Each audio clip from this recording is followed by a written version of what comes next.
So I wanted to ask you some questions. Okay. As we have the tradition to do some interview together. So I need to keep on that. You know, Judith, it's been great over the years. I mean, I guess, I don't know, maybe it's close to 4 decades. You know, I've always respected you so much and appreciate everything you do. So really, thank you. Merci beaucoup. So my first question is, why was the experience at Le Mucem so special? You know, I'd like, first of all, having the dialogue with the ready-made object, the everyday object in France, because of the tradition, of course, of Marcel Duchamp, and to be able to play the everyday object that Mucem has in its collection. It was also very interesting of having the exhibition at Versailles, which was really kind of the high end of decorative arts, and to be able to have on the other side the everyday object. And I found it absolutely magical. And when I worked with the curators in the exhibition, with Elena Juna and with Emily Girard, you know, I just followed my intuition. And I would be pulled, Judith, to different images and objects that I could relate to works that were in Francois Pinault's collection of my work. But if I stand back now and when I go through the exhibition, what I pick up on is the beauty of how we incorporate our physiology, we incorporate our understanding of human engineering of our bodies into everyday objects. What does it mean?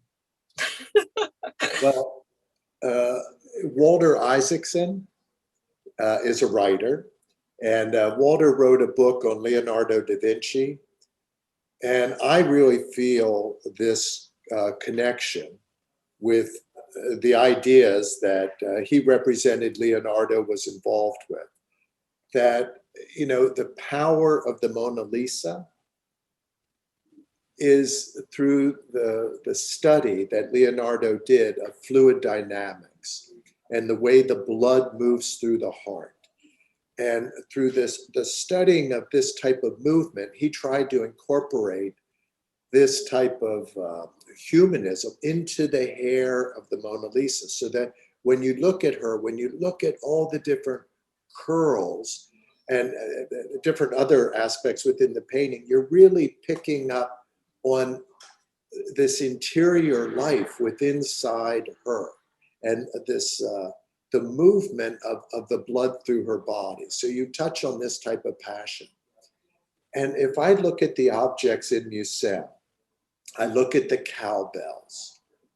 The cowbells to me really, and this is just my interpretation, but I feel looking at them, they look like wombs. And the strap above the cowbell is almost like a symbol of eternity. And I can think of the kind of the clangor inside the bell, that every time it hits the bell and kind of goes ding, you know, that's like an egg sticking to the side of the womb. Yeah. If I look at a bird call at the end of the exhibition, the bird calls, these little wooden carved objects, they look like they could be, you know, an artery. And you have the tube, the open shaft running through it, or it could be a urethra of our, everything's kind of related to our understanding of the engineering of the body, the physics of the body. Oh, so you mean there's a kind of magic in the everyday life objects? What I love about it, Judith, is the store of information and how we have biological memory. But what about the dialogue between you, what you do, and the Mucem objects? I like to believe what I do is to try to touch on meaning and to try to show how we try to embed meaning, information that's important to us as human beings, how we try to understand that, and how we also try to share that with others. And I think that that's within the dialogue of my work. My wife was working in the garden over the weekend, and there's so much energy that goes into working into a garden. And of course, nature is disrupting everything that you kind of do. But that's kind of the beauty, though, where this kind of like biological memory comes in, that even though that there's so many things that are kind of futile in a certain way, there is a memory. And what's really important and helps us survive is kind of maintained. So I noticed two things. The first thing is that you are not working in the garden. Second thing is that this exhibition is really joyful. One feels happy in it. That's very strong. I love, I think I love life. I love experience. John Dewey is a philosopher, American philosopher that I enjoy. And John Dewey will write about life, what life experience is. And John Dewey will say that it's an organism being affected by the external environment and the effect that that environment has on the organism, and vice versa, then the effect that the organism has on the environment. And that's communication.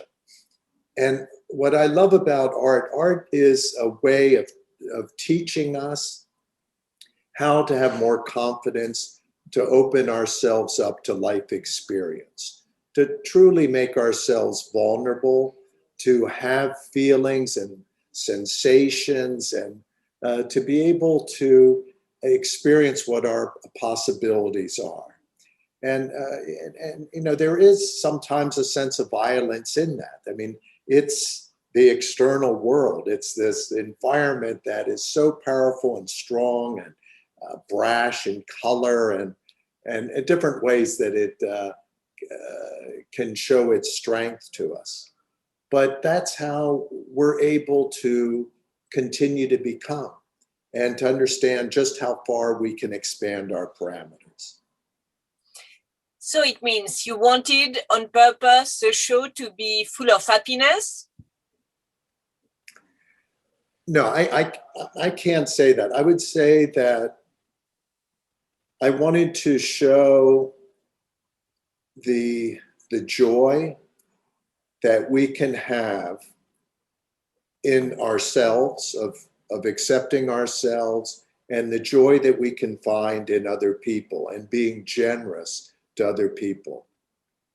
At the end of the day, generosity is very important in our lives, and we can have experience, and we can have really strong experience, and we can feel the effect that it has on us, and we can feel the sense of becoming. But there is a higher calling, and that higher calling really is to be able, of course, you have to continue to set an example and have a real experience, but it's to share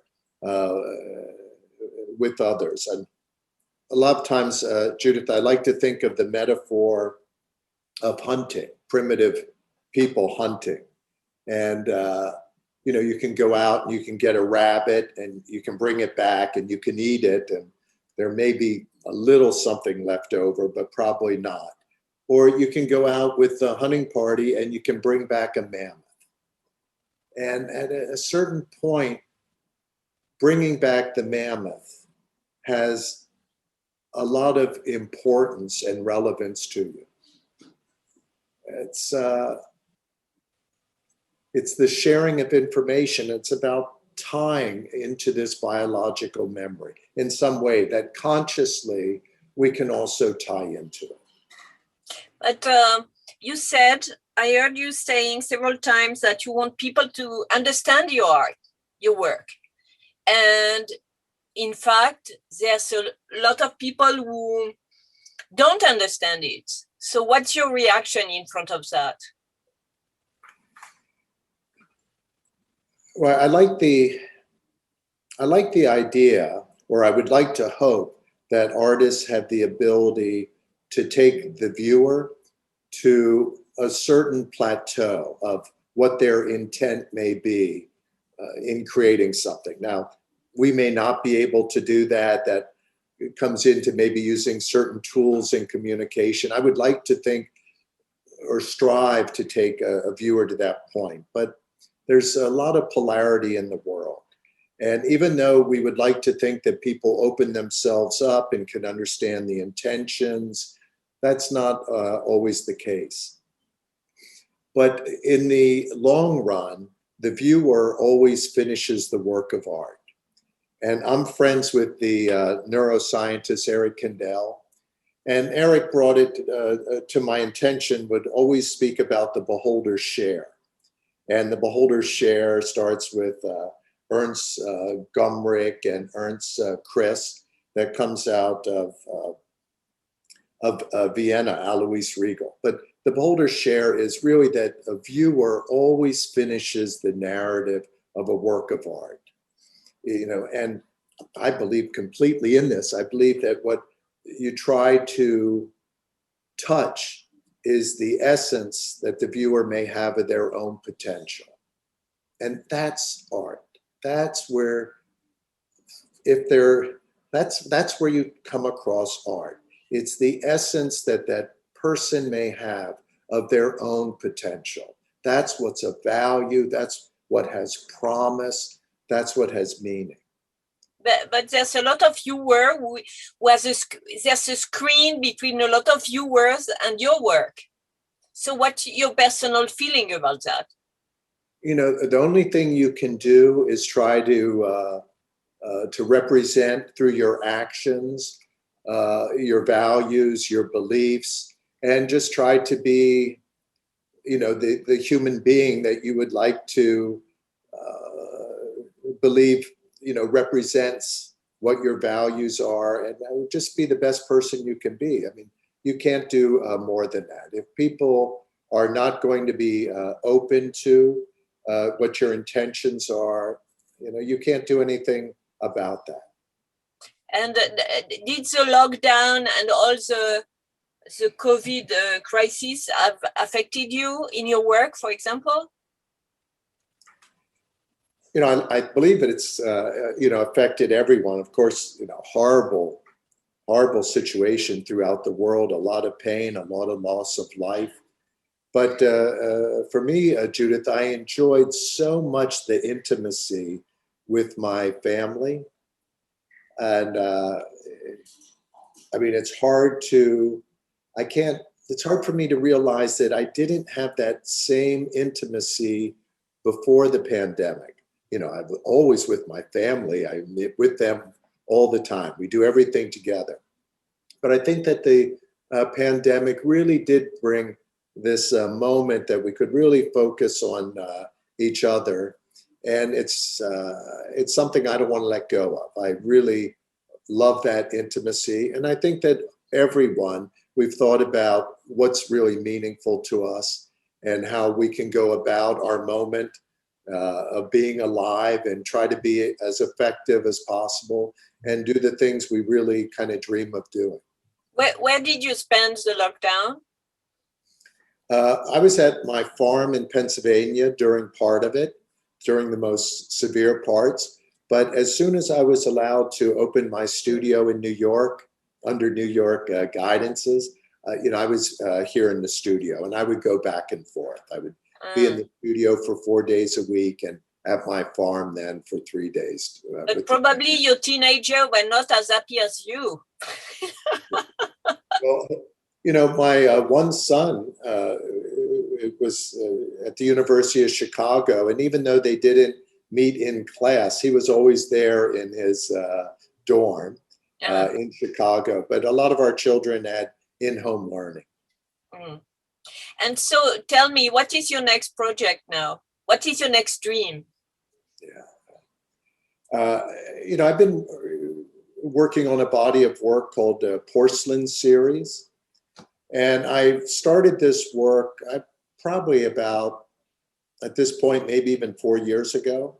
And I'll be able to bring it into a realization with an exhibition in 2 years. So I'm overseeing the production of these works. And I believe that to this moment, I'm trying to generate new artworks today as we speak that will be part of a different series. But I believe that this series really tries to bring everything that I've picked up through my involvement with experience and use of reflection and my understanding of metaphysics